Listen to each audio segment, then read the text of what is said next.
यहाँ पे क्वेश्चन दिया गया है A number is decreased by 30%, then increased by 30%, further decreased by 10%, what is the net increase decrease percent in the number. तो पहले तो 30% घटा, फिर उसके बाद 30% बढ़ गया, फिर 10% घट गया, ये क्वेश्चन में कहा गया है। तो कुल मिला के जो नेट डिक्रीज इंक्रीज हुआ या डिक्रीज हुआ जो भी होगा तो पूछा गया उसका परसेंट। तो चलो मान लेते हैं कि 30% पहले तो घटा, तो जब पहले तो इसका जो निकल के आएगा वैल्यू, तो पहले अगर 10 था तो फिर 7 हो गया।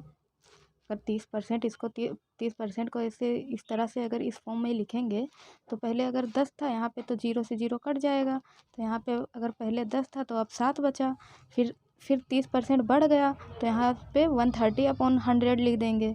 तो यहाँ पे फिर पहले तो 10 था लेकिन अब बढ़ रहा है इस बार तो 13 यहाँ पे हो जाएगा। फिर यहाँ पे पूछा गया है कि 10% फिर यहाँ पे ये डिक्रीज हुआ है, देखो यहाँ पे फिर डिक्रीज लिखा हुआ है, तो फिर यहाँ पे 90/100 लिख देंगे। तो पहले तो 10 था लेकिन इस बार फिर घट गया है चूँकि, तो इसलिए यहाँ पे 9 हो जाएगा।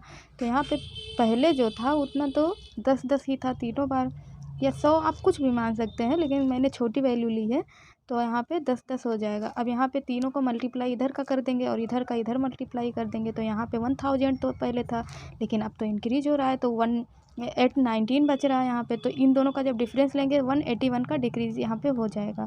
तो पहले तो 1000 था, अब यहाँ पे 819 ही बचा, तो यहाँ पे 181 का डिफरेंस आ गया।